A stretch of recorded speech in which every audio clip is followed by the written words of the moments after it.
Welcome, everybody, to the Murdock Manwaring Company monthly market update. Today, we are covering the market stats for Southeast Idaho for June of 2024. We're covering counties Bonville, Bingham, Jefferson, and Madison. We're going to give you an idea of what's going on. And if you love real estate like we do, make sure you're hitting that subscribe button or liking and following the page wherever you're watching this. And if you'd like to get these stats in your email, plus a whole bunch more, if you're kind of a data geek, go to mmcidaho.com, and right at the top, you can click get the newsletter, and we'll send these out to you with the video every month in your email. So let's get doing the stats for June 2024. Sweet. I'm starting with Bonville County, right? So let's talk about now this is just for June of 2023 compared to June of 24. And we've seen a big decrease in homes available for sale. Last year, there was 168. This year, there's only 134, which Nicole made a great comment. What was it, Nicole? When we see inventory decrease, the supply? When we see the supply decrease, it becomes closer to a balanced market. So we're going to see everything kind of balance out instead of being so extreme like it's been for quite a few years. Yeah. So availability goes down, supply goes down, pressure for a buyer, it goes up because there's less available. And we're seeing also that the new listings hitting the market are also down almost 20% from last year. So we're not seeing a change in the near future of more inventory. It could be decreasing as sellers are holding on to properties and not willing to make a move. Now, this is what's interesting because I was talking before Jeremy. I was talking about Bingham County. So just looking at this, exactly what I said is exactly opposite. Right. Well, Bingham County is good, is stabilizing, but Bonville County is getting tighter. But look at how weird the days on market is. We have less inventory, but it's taking longer to sell our current inventory.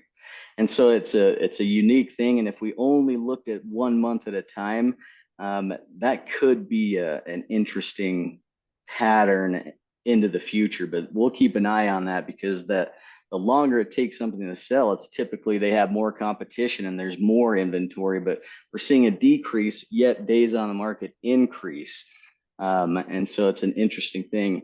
In Bonville County this year, we're down on our average to 409 on a home price. Rates are up from last year, which puts a lot more pressure on buyers and affordability.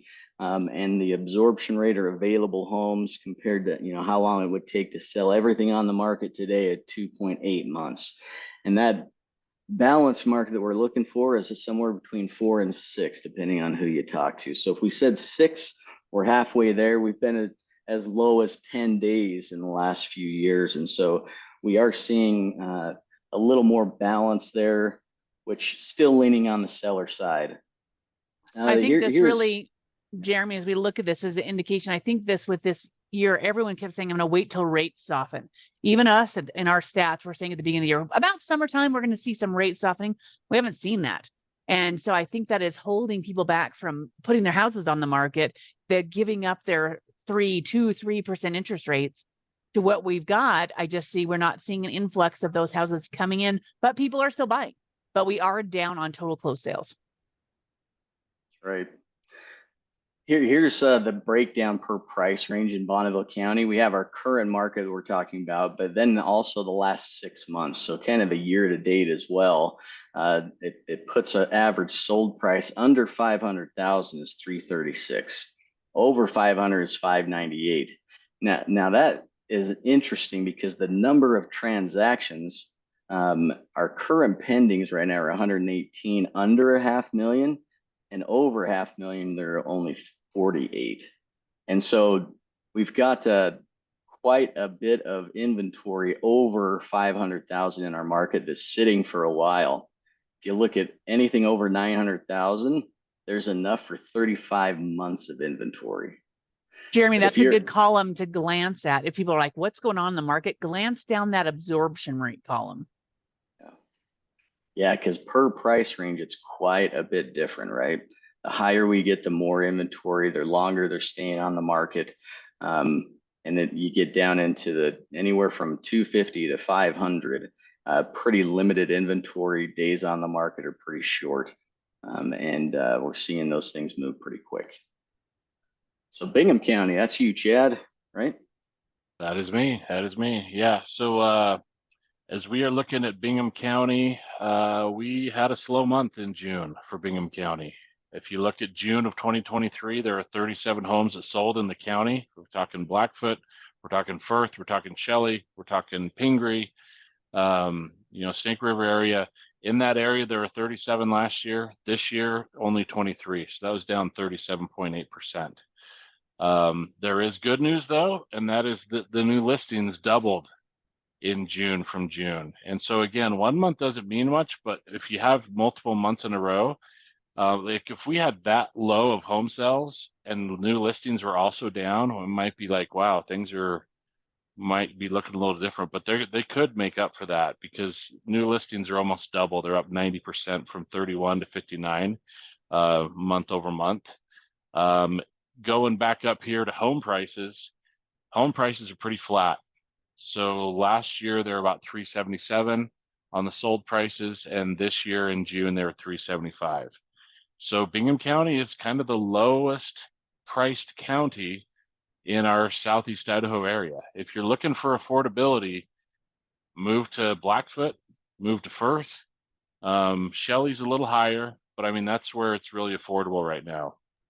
And that was, Chad, on that slide, also looking at that inventory, you're seeing it starting to move into a balanced market. Really interesting. As you have lower home sales and higher new listings, that's moving us into a balanced market when it's been a really big seller's market. Yeah, it's more balanced, and days on market's higher, and so it's just taking a little longer to sell a house. So absorption rate's 4.2, so we're moving towards that balanced market.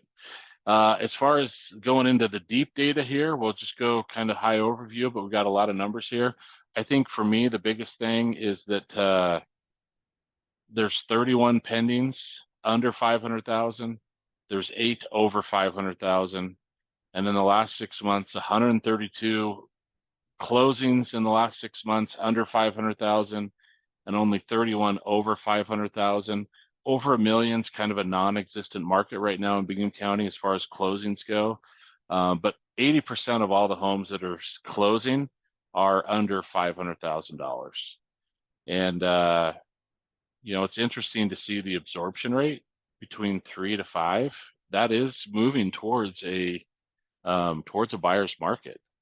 So you can be more confident making aggressive offers under $350,000, but maybe we're moving towards that buyer's market more, and might be able to get a little more aggressive above $350,000. So great point. Plus, look at how much just came on the market, new listings. Yeah, and that'll add to that. More pressure on the seller because more competition. Yep. Great. Jefferson County. So Jefferson County is really interesting. Jefferson County is the one where you see sometimes our higher price points, but Jefferson County has a lot more land. So when someone sees this stat and you look at home prices are up, a big piece of land, something with more acreage is going to bring that average price in Jefferson County up. That's why you also want to look at the actual prices, the prices in their categories. But home sales up. Look at that. Our first up, home sales up in Jefferson County by 12.5%. And inventory down by 21%. So that is, again, putting more pressure as we do more home sales and less inventory. That moves us toward a seller's market, which you see down in the absorption rate, where it's tightening toward a lower month's absorption rate, which means more of a seller's market, which is what the supply and demand, when you look at this as a visual, new listings down, home sales up, should tighten toward a seller's market, which is exactly what we see here. Our days on market goes down, which means because they're going to sell faster. There's more competition. It's more of a seller's market, and that home price jumped up. Now, be skeptical about that home price. We could have had a big sale. In fact, I had a big sale in Jefferson County this past month in June. So that really can, when you look at 24 sales, having a big sale or 1 or 2 big sales can really bring that average home price up. So just be skeptical a little bit on that. That's why this one is so effective to take a look at. Glance over here on the right side at your absorption rate. So under 500,000, tight seller's market, man, just not a lot going on, except for when you get under 200,000. You look at that 20 months of inventory until you kind of glance across and you say, oh, well, the active number of listings is actually only 4.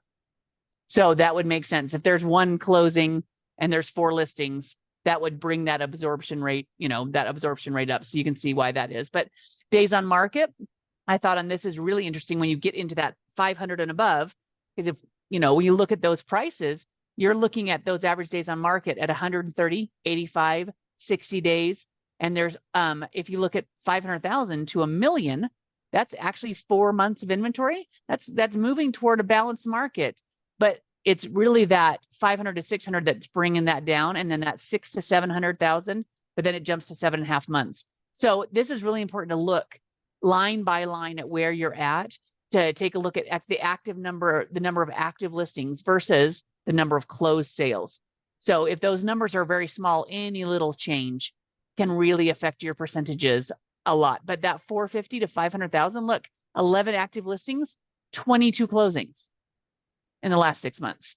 So, that's a hot market, but look at 350 to 400. That's a hot market in Jefferson County. So your line is where you want to stick to and get an idea of where that price is. But I like that we're looking at the last 6 months, because that is a year to date effectively now, is how are we doing in the first half of the year? And hopefully that trend, as we look at our trends going up, we'll see what happens. Election year, you never know. Never know. So here's a little snapshot of Madison County. This is our northern counties. A little bit less activity. This is where BYU Idaho is. Down on closings. So where did 23 homes this month versus 32 last year, and also down on new listings. So the market might be tightening. Days on market down. That means houses should be selling faster, and that absorption rate. So we're getting right here into that balanced market. Rexburg is really living in that balanced market. The seller's not at an advantage versus the buyer. Maintains that balance, which is a really good place. We like to stay there. That makes you feel good about a market when you're living in that balanced world. No one's really feeling the pressure. The breakdown here if you go line by line, again, kind of always the same story. Under 500,000 is really the sweet spot. Even in Madison County, there's only 4.1 months of inventory. And as you get that lower price point, there's a lot of condos in Rexburg around the university. You'll see a lot of under $200,000 sales because of the condos and townhouses up in Rexburg around the college. But it gets a little tougher as you get above 500,000. And, you've got to be prepared to have your house sit a little bit longer on market. Look at that 800 to 900, 35 months of inventory, even 6 to 7, 12 months of inventory. That's tough. So sellers, just be prepared to be a little bit longer on market, and you got to price aggressively if you're going to be the one that sells when there's a lot of competition and a slower market in your price point. So that's our Madison County. So that's it. There's our overview. Thanks for joining us. That is it. That is the stats. So if you are curious about your specific area, about your specific house, please give us a call, because we can maybe narrow this down to what you really, what applies to you in your situation. And again, of course, we'd love to send these to you every month to get our newsletter, and we'd love to help you. And thanks for joining us. Yep. Thanks. Thank you very much. See ya.